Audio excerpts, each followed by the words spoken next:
الناس والحجارة عليها ملائكة غلاظ شداد لا يعصون الله ما أمرهم ويفعلون ما يؤمرون۔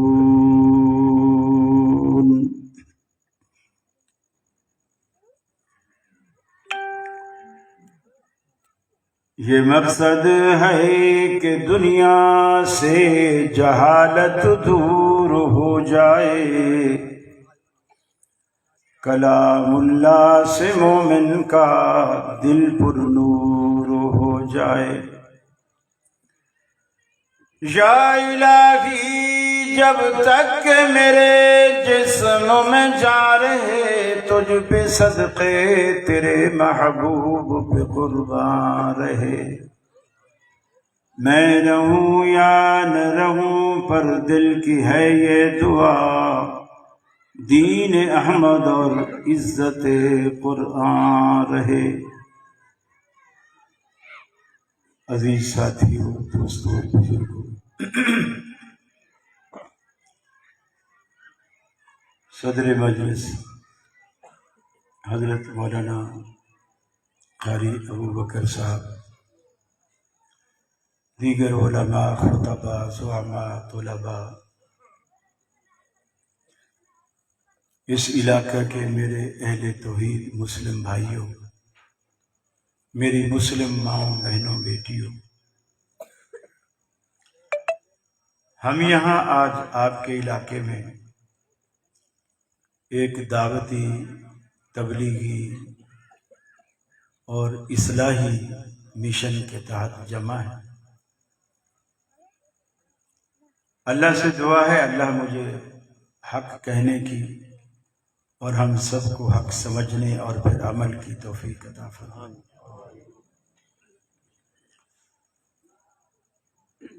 انتظامیہ نے آپ کے لیے آخر میں تواضع کا بھی اہتمام کیا ہے، امید ہے کہ آپ آخر تک بیٹھیں گے، جو چلا جائے گا تو محروم رہے گا، بریانی شریف سے محروم رہے گا۔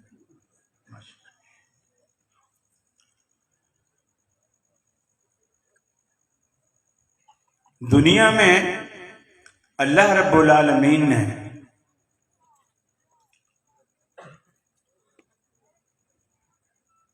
اپنی مخلوق کی اصلاح کے لیے انبیاء کا ایک طویل سلسلہ چلایا۔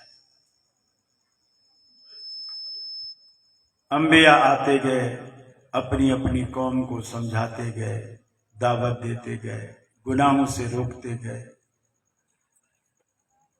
جہنم سے بچاتے گئے، جنت کی راہ دکھلاتے گئے۔ جو خوش نصیب تھے انہوں نے ان کی بات مان لی،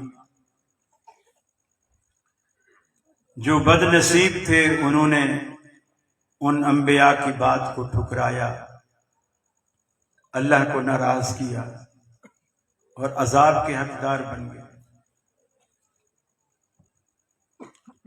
محمد الرسول اللہ صلی اللہ علیہ وسلم بھی اسی مشن کے تحت تشریف لائے۔ اب چونکہ آپ کے بعد نبوت کا سلسلہ بند ہے، قیامت تک اب کوئی نبی نہیں آئے گا، لہذا اب وہ کام اللہ تعالی جو پہلے زمانے میں نبیوں سے لیتا تھا، اب وہ کام اللہ رب العالمین علماء سے لیتا ہے۔ اسی لیے اللہ کے رسول صلی اللہ علیہ وسلم نے فرمایا، العلماء ورثۃ الانبیاء، کہ علماء انبیاء کے وارث ہیں۔ ہم یہاں دنیا میں دیکھتے ہیں بہت سارے مسائل کا ہم شکار ہیں۔ گھروں میں ناچاکیاں ہیں، ایک دن ہم سنتے ہیں فلاں جگہ شادی ہے، کچھ عرصے بعد سنتے ہیں فلاں جگہ طلاق ہو گئی۔ لوگ پڑھے لکھے ہیں، حلال روزگار میسر نہیں، پھر حرام کے لیے بھی وہ تگ و دو کرتے ہیں۔ یہ مسائل کیوں؟ کہیں ہم مہنگائی کا شکار ہیں، کہیں ہم ناچاکی اور نا اتفاقی کا شکار ہیں، کہیں ہم حرام خوری اور رشوت خوری اور سود خوری کا شکار ہیں۔ یہ کیوں؟ جو کماتے ہیں پوری نہیں پڑتی، پیسہ بہت ہے بچتا نہیں، یعنی برکتیں اٹھ گئی۔ پہلے وقتوں میں لوگ کماتے کم تھے، برکت زیادہ ہوتی، اب کماتے زیادہ ہیں، برکت اٹھ گئی۔ کبھی سوچا ایسا کیوں ہے؟ اللہ نے قرآن پاک میں ایک بات فرمائی، فرمایا وَمَنْ أَعْرَضَ عَنْ ذِكْرِي فَإِنَّ لَهُ مَعِيشَةً ضَنْكًا۔ جو شخص بھی ہمارے قرآن سے منہ موڑے گا، وَمَنْ أَعْرَضَ عَنْ ذِكْرِي، ہمارے قرآن سے جو شخص بھی منہ موڑے گا، قرآن کو پس پش ڈالے گا، قرآن کو اپنی زندگی سے نکالے گا، خود کو قرآن کی پابندی سے آزاد کر لے گا، فَإِنَّ لَهُ مَعِيشَةً ضَنْكًا، ہم دنیا میں سب سے پہلی سزا اسے یہ دیتے ہیں، اس کی معیشت کو، اس کے روزگار کو تنگ کر دیتے ہیں، معیشت کے دروازے اس پر تنگ کر دیتے ہیں۔ جس فیکٹری سے اس کو لاکھوں کروڑوں آمد ہوا کرتی تھی، قرآن کو چھوڑنے سے وہ ہزاروں اور سینکڑوں پہ آ جاتا ہے، پتہ نہیں چلتا کہ یہ تنگ دستی آ کیسے گئی۔ فرمایا یہ تو دنیا کی سزا ہے، اور آخرت کی سزا رب العالمین یہ دے گا، وَنَحْشُرُهُ يَوْمَ الْقِيَامَةِ أَعْمَى، فرمایا قیامت کے دن، روز آخرت، ہم اس بندے کو جس نے ہمارے قرآن سے منہ موڑا، ہم اس بندے کو روز آخرت اندھا کر کے اٹھائیں گے، آنکھوں سے دیکھ نہیں سکے گا۔ قال رب لم حشرتنی اعمی، وہ کہے گا الہ العالمین تو نے مجھے اندھا کر کے کیوں اٹھایا؟ میں تو دیکھنے والا تھا، میں تو بینا تھا، دنیا تو میری آنکھوں کی تعریف کیا کرتی تھی، کوئی کہتا تھا ہرن جیسی آنکھوں والا، کوئی کہتا نیل گائے جیسی آنکھوں والا، دنیا میری شعراء میری آنکھوں پہ شعر کہا کرتے تھے، اتنی خوبصورت آنکھیں تھی، آج آخرت میں تو نے مجھے اندھا کیوں کر دیا؟ اللہ رب العالمین ایک ہی جواب دے گا، كَذَلِكَ أَتَتْكَ آيَاتُنَا فَنَسِيتَهَا وَكَذَلِكَ الْيَوْمَ تُنْسَى، ہماری آیات تیرے پاس قرآن پاک کی شکل میں آئی تھی، تو نے انہیں بھلا دیا، تو نے انہیں پس پش ڈالا، تو نے انہیں اپنی زندگی سے نکال دیا، اور یہ کہا کہ قرآن کو ہماری زندگی سے کیا تعلق، کیا لینا دینا، تو نے اس کی کوئی پرواہ نہ کی، جس طرح تو نے دنیا میں ہمارے قرآن کی پرواہ نہیں کی، آج آخرت میں ہمیں بھی تیری کوئی پرواہ نہیں۔ اور جب رب العالمین آخرت میں بندے کی پرواہ نہ کرے گا، مجھے بتائیے پھر اس کی کامیابی تو داؤ پہ لگ گئی۔ اللہ کے سوا آخرت کا مالک اور دنیا کا مالک اور کون ہے؟ اللہ ہی سب کچھ کا مالک۔ آج ہمیں یہ توفیق نہیں اللہ کے قرآن کو کھول کے کبھی پڑھے۔ ایک ہی عذر ہے ہمارے پاس کہ میاں قرآن عربی میں ہے، میں پنجابی ہوں، میں سندھی ہوں، میں اردو دان ہوں، میں بلوچی یا پشتو ہوں، اور قرآن تو عربی میں اترا ہے، میری یہ زبان نہیں، میں قرآن کو پڑھ نہیں سکتا، میں قرآن کو سمجھ نہیں سکتا، پڑھوں تو کیسے پڑھوں، سمجھو تو کیسے سمجھوں؟ مجھے بتائیے اکاڑا والوں، اگر آپ کے بیٹوں میں سے ایک بیٹا سعودی عرب چلا جائے، کمانے کے لیے چلا جائے، سال 2 سال وہاں کمائے، اس کے بعد اچانک آپ کے پاس ریال آنا بند ہو جائے، فون آنا بند ہو جائے، خط آنا بند ہو جائے، میسج آنا بھی بند ہو جائے، مجھے بتائیے آپ کتنے پریشان ہوں گے؟ 6 مہینے ہو گئے، جو بیٹا ہر مہینے بلا ناغہ ریال بھیجا کرتا تھا، وہ پیسے بھی نہیں بھیجتا، اطلاع بھی نہیں آتی، فون بھی نہیں آتا، آپ اس کے دوستوں سے پوچھتے ہیں ہمارے بیٹے کی کوئی اطلاع ہو تو ہمیں دیجیے، دوست بھی کہتے ہیں 6 مہینے سے ہمیں بھی نہیں ملا، کوئی اتا پتہ نہیں۔ آپ ڈاکیے سے کہتے ہیں بھائی اگر میرے بیٹے کی کبھی چٹھی آئے تو فوراً یہاں پہنچانا، اس کی اماں بھی بڑی بیمار اور پریشان ہے، میں بھی پریشان ہوں۔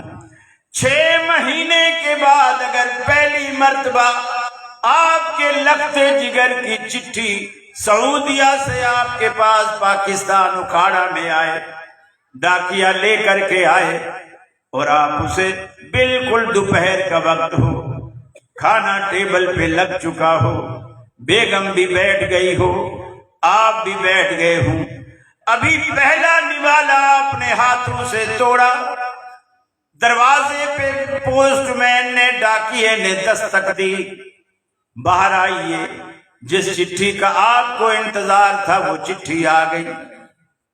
ایمانداری سے بتائیے آپ پہلے روٹی کھائیں گے یا پہلے چٹھی لیں گے؟ پہلے چٹھی لیں گے۔ جب چٹھی آپ کے پاس آئے گی پھر آپ پہلے روٹی کھائیں گے بعد میں خط کو پڑھیں گے یا پہلے خط کو پڑھیں گے؟ پہلے، کیونکہ وہ بیٹا ہے نا، اور 6 مہینے سے پہلی دفعہ چٹھی آئی ہے، دل میں گھبراہٹ ہے کہ پتہ نہیں میرا بیٹا کس حال میں کیا ہو گیا اس کا۔ آپ نے جب خط کو کھولا،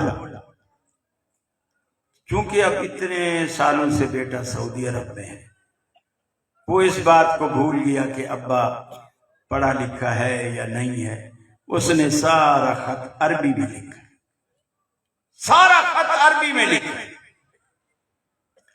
اب آپ بتائیے آپ کیا بولو گے اپنی بیگم سے کہ تیرا بیٹا دیکھو، اس کو پتہ بھی ہے ہم پنجابی ہیں، ہم لکھ پڑھ نہیں سکتے، انگوٹھا چھاپ ہے، پھر بھی خط لکھا ہے عربی میں لکھا ہے، اس کو جا تندور میں ڈال دے، آپ ایسا بولیں گے؟ کیا کریں گے؟ کیا کریں گے آپ اس پہ گھس گھس کر رہے ہیں؟ مجھے بتاؤ نا، کسی عالم کے پاس جائیں؟ ہاں، کسی عربی جاننے والے کے پاس آپ جائیں اور اس کو بولیں گے کہ مولوی صاحب بس جلدی سے بتاؤ میرے بیٹا کس حال میں، کس حال میں۔ وہ جب پڑھے گا پھر آپ بولو گے اس کا ترجمہ، اس کا مطلب بھی بتاؤ، میرے بیٹے نے کیا لکھا۔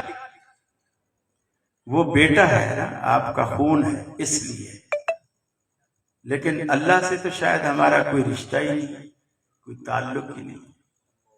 1400 سال سے اس کی چٹھی بندوں کے نام آئی ہے، 1400 سال گزر گئے، بندوں کے نام اس کی چٹھی آئی ہے اور انتظار کر رہی ہے کہ اللہ کے بندے اللہ کی چٹھی کو پڑھیں، لیکن آپ یہ سوچ کر غلافوں میں لپیٹ کے اسے گھروں میں چھپایا ہوا ہے کہ یہ تو عربی میں ہے، ہماری زبان تو پنجابی ہے، ہم کیا کریں۔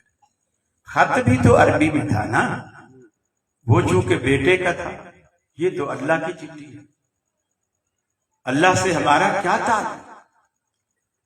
میرے بھائیوں، سب سے پہلی بات بندے کا جو اللہ سے تعلق ہے، اس سے بڑا تعلق کسی چیز کا کسی سے نہیں جو بندے کا نہیں ہے۔ آپ کی ہر ضرورت وہ پوری کرے، ماں کے پیٹ سے لے کر آپ کا بچپن، آپ کا لڑکپن، آپ کی جوانی، آپ کا بڑھاپا، ساری دنیا کے ضرورتیں، ہر ضرورت آپ کی وہ پوری کرے، اور اتنا مہربان۔ فرمایا من لا يسأل اللہ یغضب علیہ، جو بندہ رب العالمین سے نہیں مانگتا اللہ رب العالمین اس سے ناراض ہو جاتا ہے۔ ارے پیروں سے مانگو تو پیر ناراض ہوتے ہیں، رب سے نہ مانگو تو وہ ناراض ہوتا ہے۔ کتنا فرمایا قال ربکم ادعونی استجب لکم، اے میرے بندو اپنی ضرورتوں میں مجھے پکارا کرو، مجھے یاد کیا کرو، میرے آگے سوال کرو، دستے سوال اٹھاؤ، طلب کا دامن پھیلاؤ، ندامت کے دو اشک بہاؤ، اپنا دکھڑا مجھے سناؤ، میرے لطف و کرم کو آزماؤ۔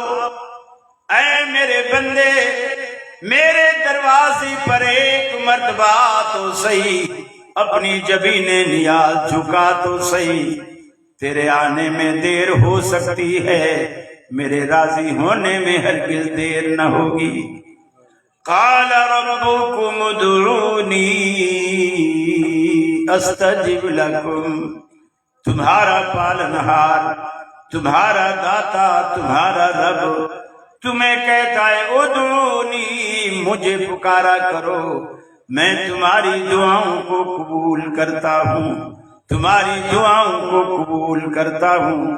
مجھ سے میرے بندو تم مانگ کے تو دیکھو، مجھ سے کیوں نہیں مانگتے ہو؟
لا الہ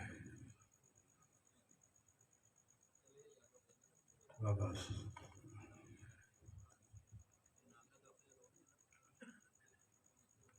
جی اللہ رب العالمین نے ہماری جو اصلاح کا سامان بنایا ہے،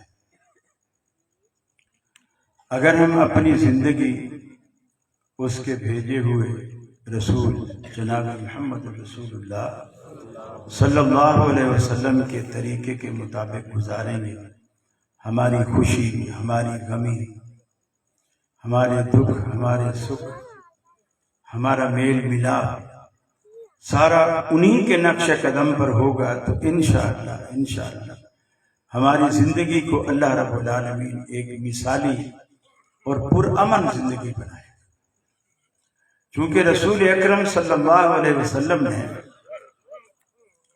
جب عرب کے اس معاشرے میں، جس معاشرے میں لوگ ایک دوسرے کے جان کے پیاسے اور چھوٹی چھوٹی باتوں پہ لڑتے تھے، مثلا اب ایک چودھری ہے، اس نے گھوڑے کو پانی پلانے کے لیے آیا جہاں حوض بنے ہوئے تھے پانی کے، اور کوئی غریب مزدور بھی اپنا گھوڑا یا گدھا یا خچر وہ بھی لے آیا اور اس نے پہلے پانی پلا دیا.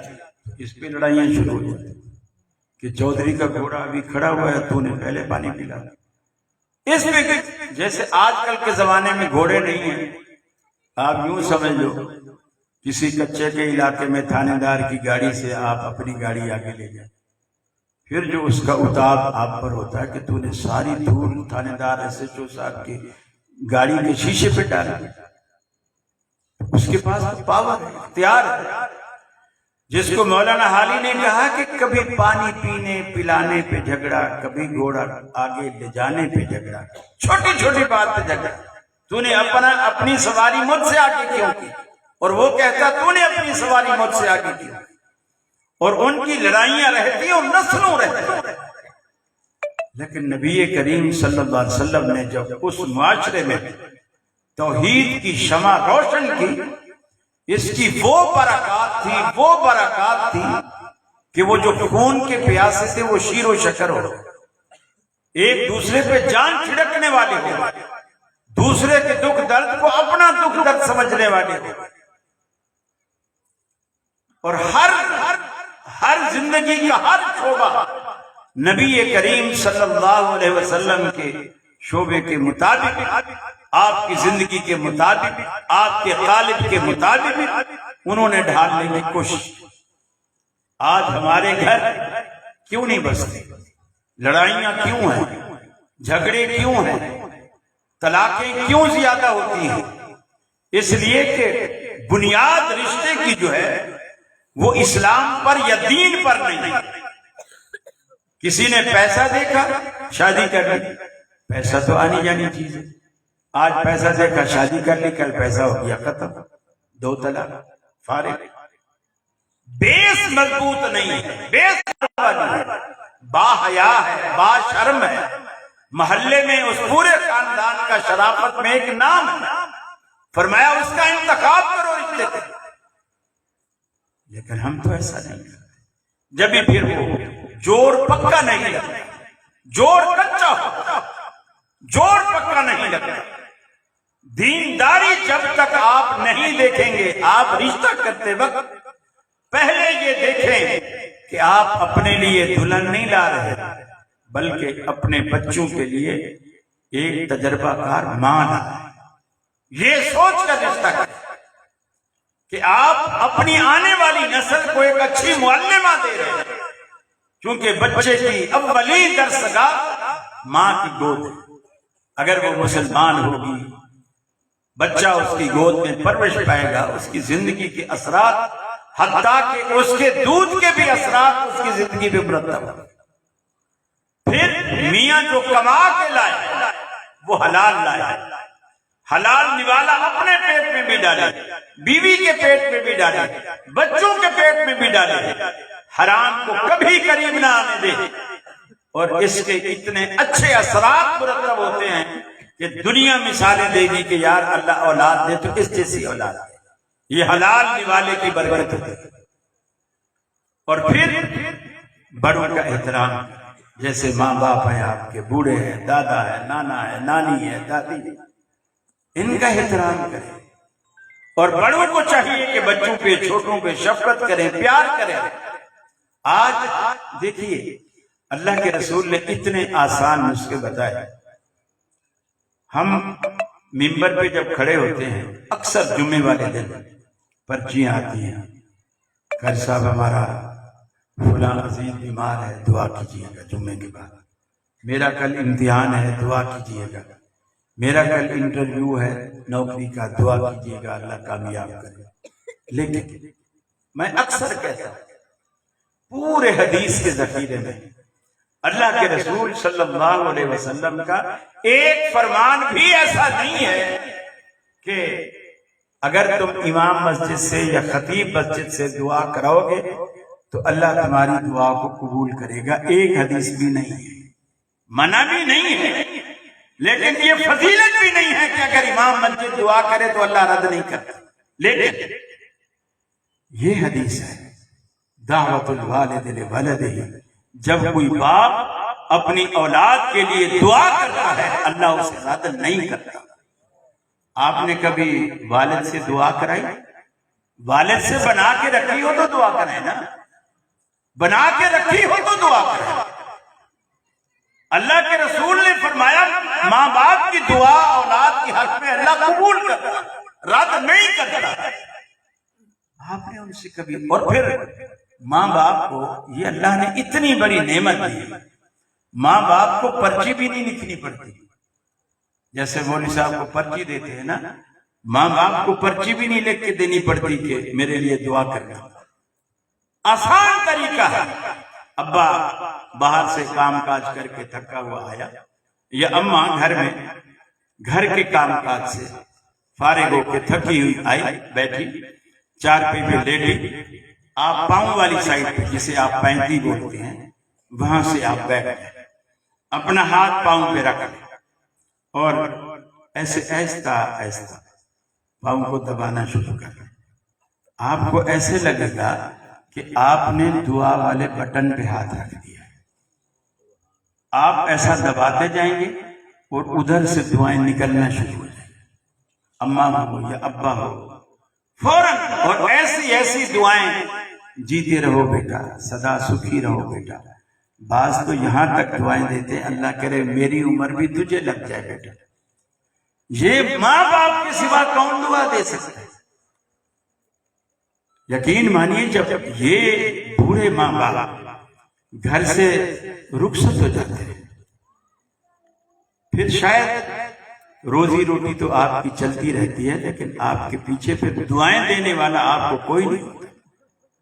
یہ گھروں میں بوڑھے ماں باپ دعاؤں کی لگی ہوئی فیکٹریاں ہیں. جیسے کوئی کارخانہ لگاتا ہے کپڑے کا, کوئی کھاد کا, کوئی سیمنٹ کا, کوئی سریے کا, کوئی صابن کا.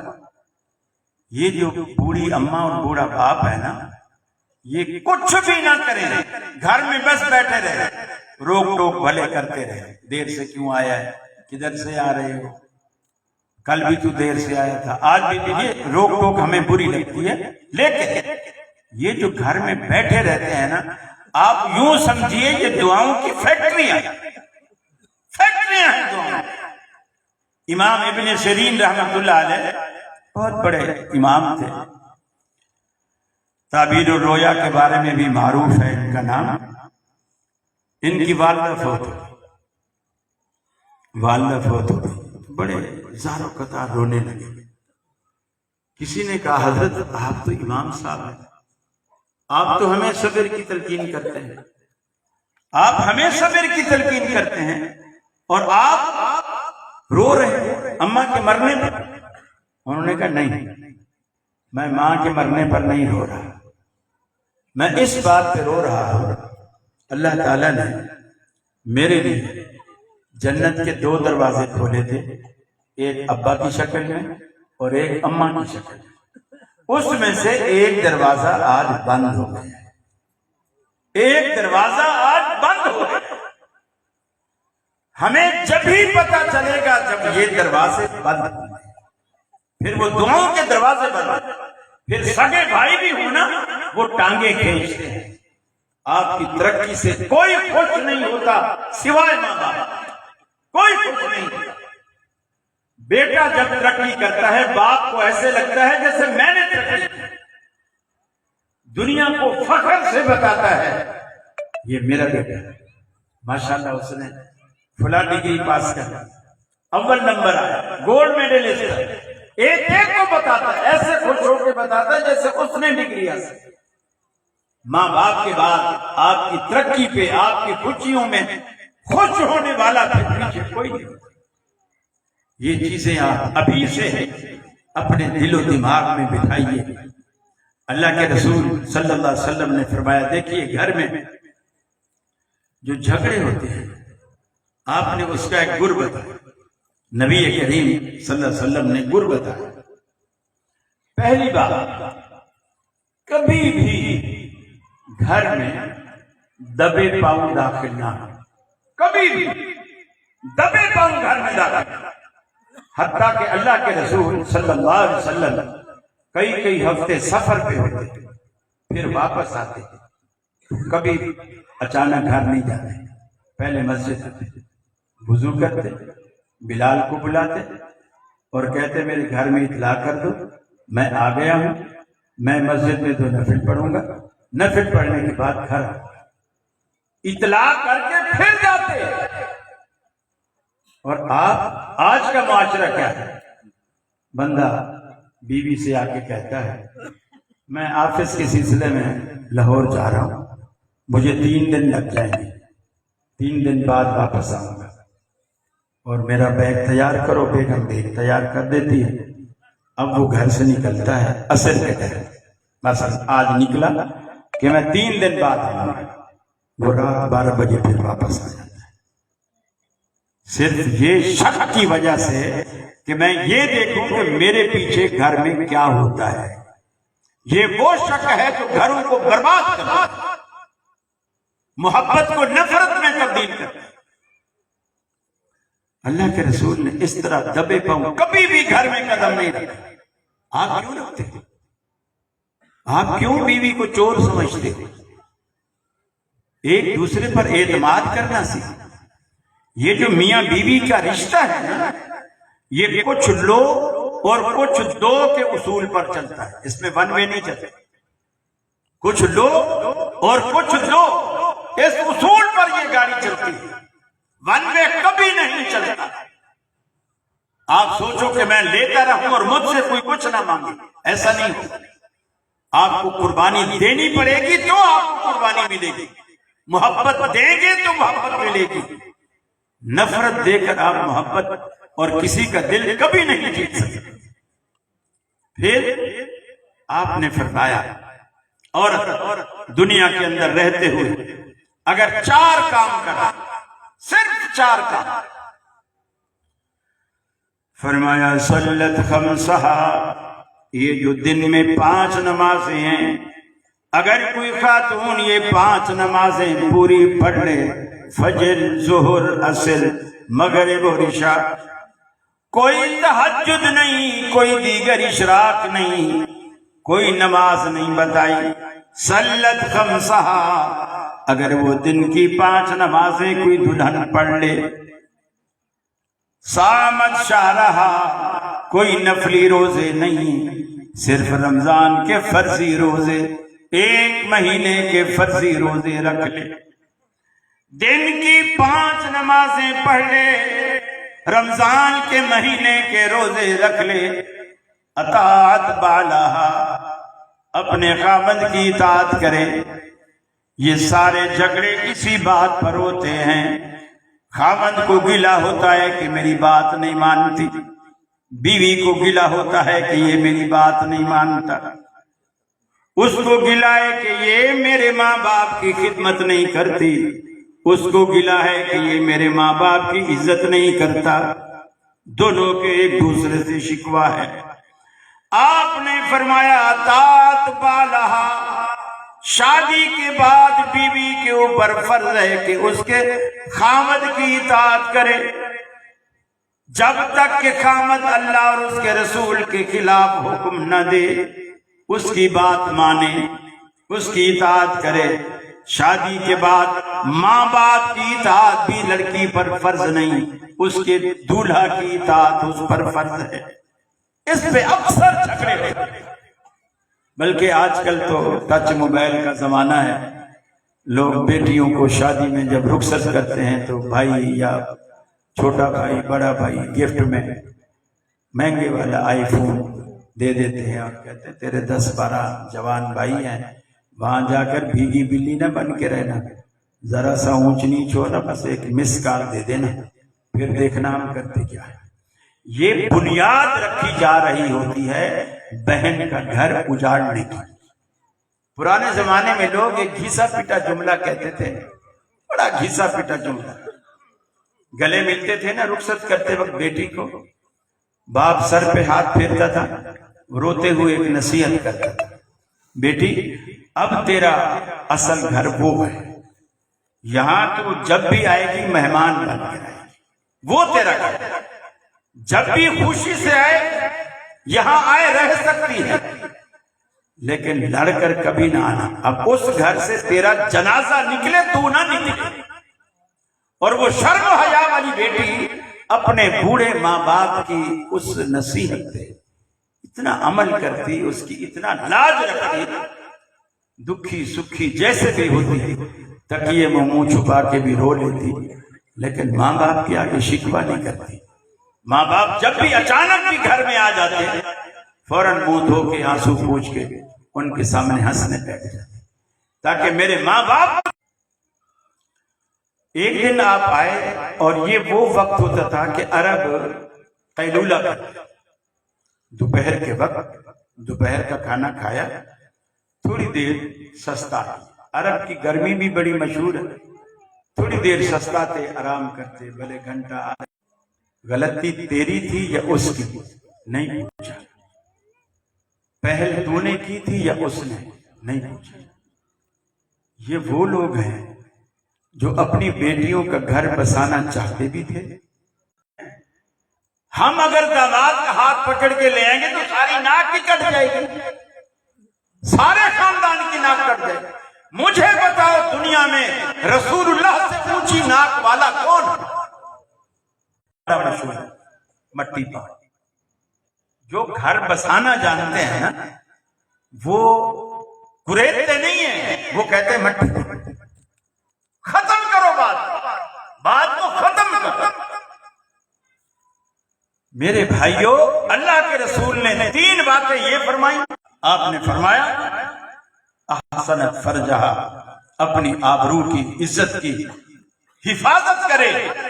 اگر فرمایا عورت یہ 4 کام کر لے، صرف 4 کام کر لے، جس دن وہ مرے گی دنیا سے رخصت ہوگی۔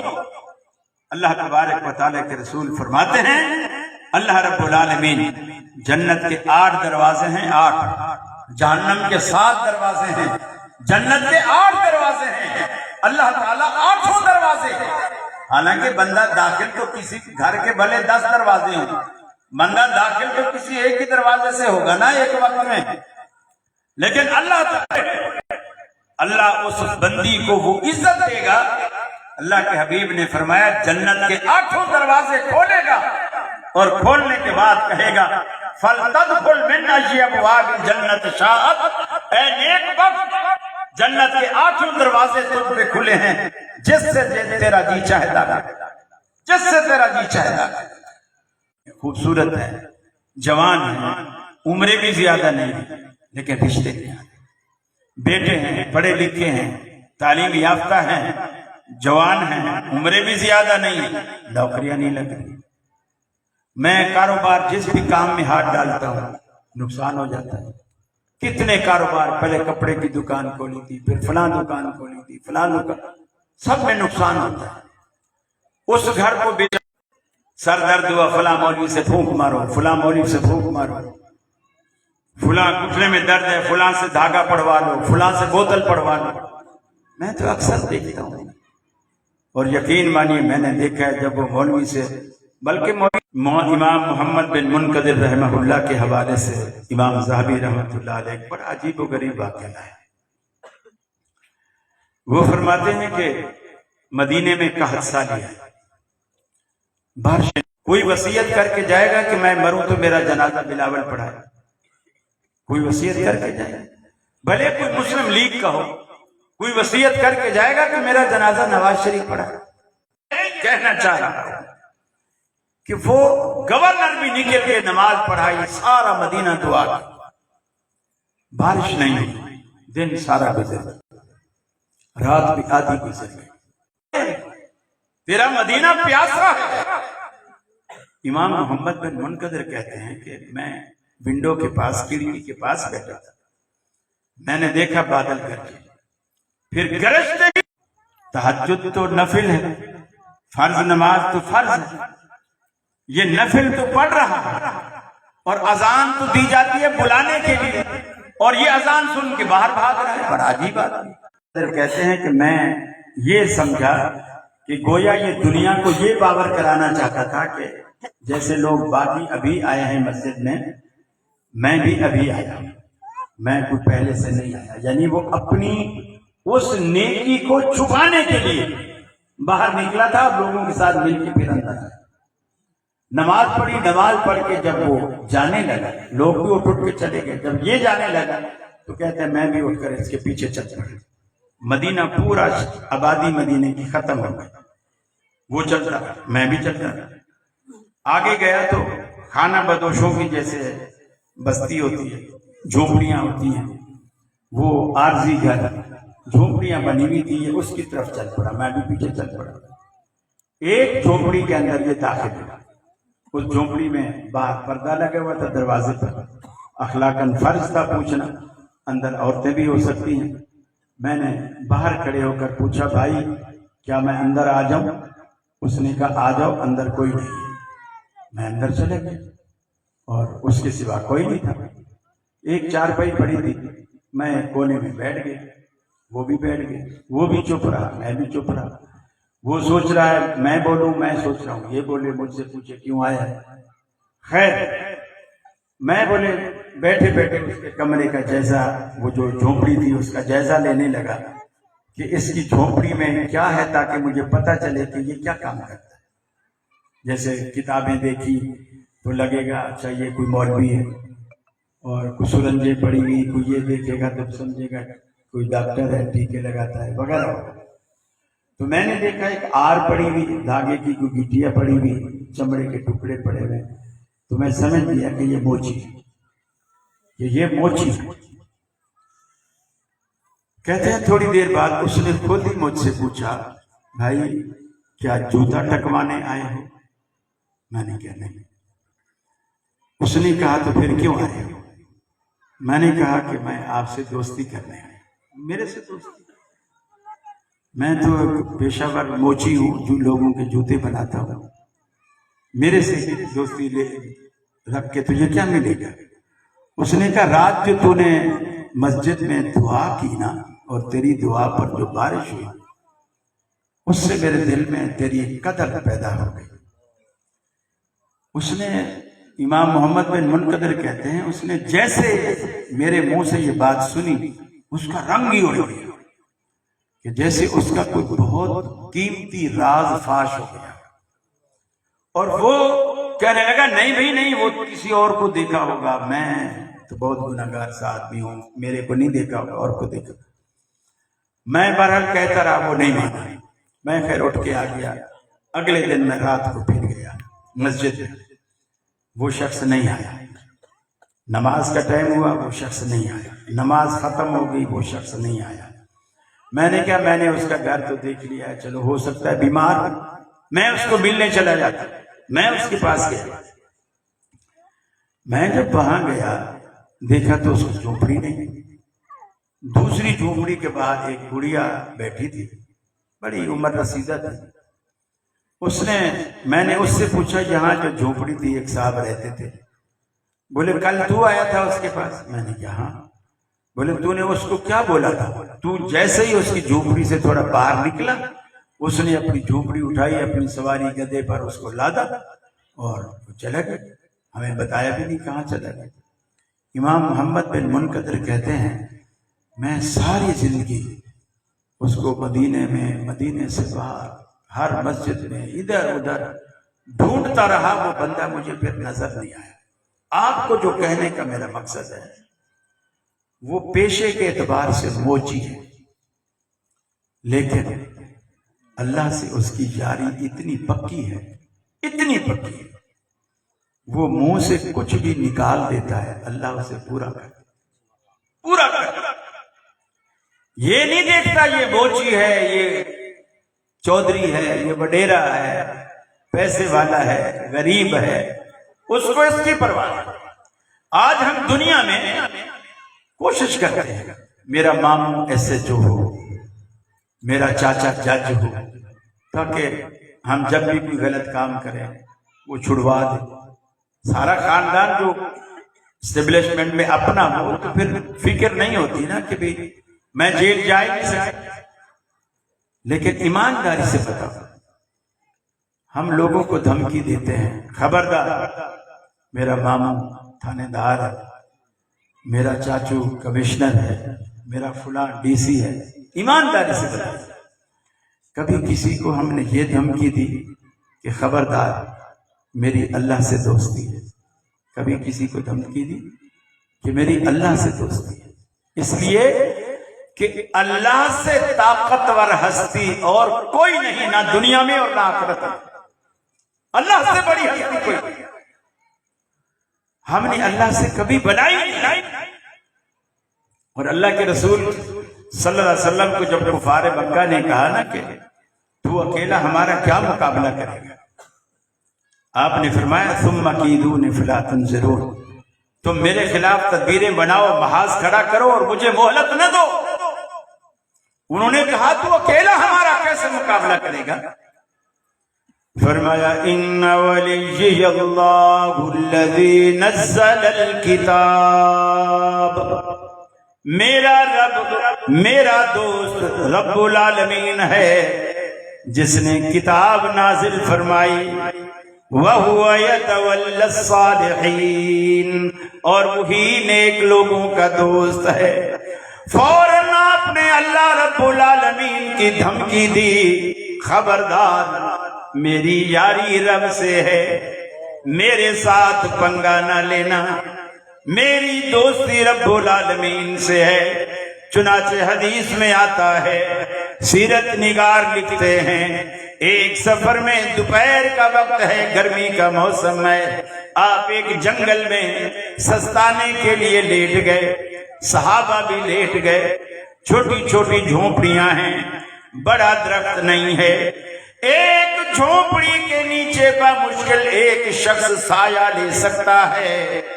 آپ نے بھی ایک جھونپڑی کا انتخاب کیا، اس کے نیچے آپ لیٹ گئے، تلوار بھی اس کی ٹہنی پہ لٹکا دی، آپ کی آنکھ لگ گئی، ایک کافر دبے پاؤں آیا، سب سے پہلے اس نے تلوار نکالی، پھر بڑے فخر سے، چونکہ تلوار اس کے ہاتھ میں ہے، آپ خالی ہاتھ ہیں، آپ کو جگایا پاؤں ہلا کے۔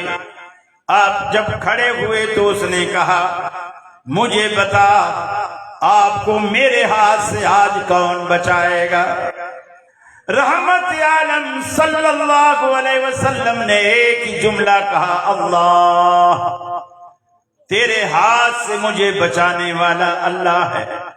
جیسے اللہ کا نام رحمت عالم کی زبان اقدس سے نکلا، کافر تھر تھر کانپنے لگا، تلوار آپ کے قبضے سے آپ کے ہاتھ سے گر گئی، آپ نے تلوار اٹھائی اور فرمایا مجھے تو میرے رب نے بچا لیا، اب تو بتا تجھے کون بچائے گا؟ اب تو بتا۔ اللہ رب العالمین سے جب بندے کی بن جاتی ہے، دوستی ہو جاتی ہے، اللہ تعالیٰ پھر اسے کبھی بھی، حضرت ابراہیم علیہ السلام کو جب آگ میں ڈالا جانے لگا تو انہوں نے کہا تھا حسبنا اللہ ونعم الوکیل، میرا رب کافی ہے، وہی بہترین کارساز ہے۔ میرے بھائیوں، یہ آپ پر ذمہ داری ہے، عقائد کی اصلاح کریں، توحید پہ پکا ہو جائیں، شرک سے توبہ کریں، اللہ کے سوا کسی کے ہاتھ میں کچھ نہ مانیں، سب کچھ کرنے والا، بیماریاں اسی، خوشی اسی، غمی اسی، ہر چیز کا مالک، زندگی اسی کے ہاتھ میں، موت اسی کے ہاتھ میں، صحت سب کچھ اسی کے ہاتھ میں، دولت اسی کے ہاتھ میں، تنگی فراقی، عزت ذلت سب کچھ وہی دیتا ہے، سب کچھ اسی سے مانگیں۔ آپ کیوں غیر کے دروازے پر جاتے ہیں؟ کیوں غیر کے دروازے پر دستک دیتے ہیں؟ اور اللہ قرآن میں کیا کہتا ہے؟ اے ایمان والو، قوا انفسکم واہلیکم نارا، خود کو بھی دوزخ کی آگ سے بچاؤ اور اپنے اہل خانہ کو بھی دوزخ کی آگ سے بچاؤ۔ اپنے بچوں کو بھی دوزخ کی آگ سے بچاؤ. یہ نہیں کہ خود تو آ کر کے نماز پڑھو، بچوں پہ کمبل ڈال کے آ جاؤ. خاص کر بڑے بچے، اگر وہ بچہ دکان پہ نہ جائے تو ابا مارتا ہے، اسکول نہ جائے تو ابا مارتا ہے، مسجد نہ جائے تو کوئی بات نہیں. یہ آپ کی ذمہ داری ہے، یہ آپ کی ذمہ داری ہے. انگلی پکڑ کے مسجد میں لائے.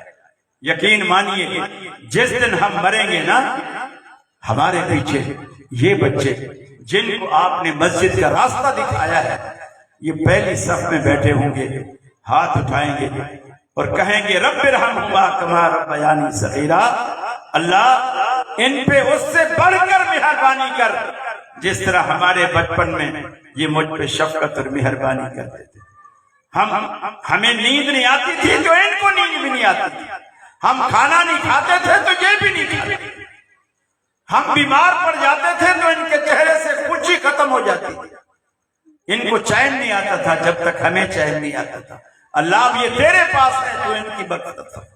کوئی تو ہو ہمارے پیچھے، ہاتھ اٹھا کر دعا. بلکہ آپ اپنے بچوں کو عالم بناؤ، فاضل بناؤ. یقین مانیے جب آپ کا بچہ، آپ کا جنازہ، میں حلفاً کہتا ہوں 96 میں میرے والد صاحب فوت ہوئے، جنازہ میں نے پڑھایا. اس وقت جو میرے دل کی کیفیت تھی، ہم نے کراچی میں سینکڑوں جنازے پڑھائے ہیں، وہ کیفیت جو ابا کے جنازے کے وقت تھی، اللہ کی قسم وہ کیفیت کبھی پیدا ہوئی ہی نہیں، کبھی پیدا نہیں. اس لیے کہ اپنا خون تو خون ہے، دوسروں کا خون پانی. اپنا غم تو غم ہے، دوسروں کا غم کہانی. دوسروں کے لیے کون روتا ہے؟ آپ اپنے پیچھے ایک بچہ ایسا ضرور چھوڑ جائے کہ جب ہم مرے تو ہمارا جنازہ ہمارا بیٹا پڑھے. جو دل سے دعائیں آپ کا بیٹا آپ کے لیے کرے گا، دوسرا کوئی نہیں کر سکتا، دوسرا کوئی بھی نہیں کر سکتا. یہ آپ چراغ سے چراغ، چراغ سے چراغ آپ جلائیں، آپ کے بیٹے کے بعد آپ کا پوتا، پھر اس کا نواسا، اس طرح آگے سلسلہ چلتا چلا جائے. اللہ رب العالمین سے دعا ہے اللہ رب العالمین مجھے بھی اور آپ کو بھی عمل کی توفیق عطا فرمائے. میں نے آپ کا کافی وقت لیا اور شروع میں کچھ وقت ہماری آمد میں بھی لیٹ ہوا، آپ کو کافی دیر انتظار بھی کرنا پڑا. چلو اچھا ہے، چاول گل گئے ہیں، گوشت بھی گل گیا ہے، تو یہ فائدہ ہوا لیٹ کا بھی انشاءاللہ، ورنہ آپ کو کچا کھانا پڑتا. تو اللہ تعالیٰ آپ کو جزائے خیر دے. تھوڑا سا وقت جو ہے اب وہ آپ کو سوالات کے لیے دیا جاتا ہے، آپ سوالات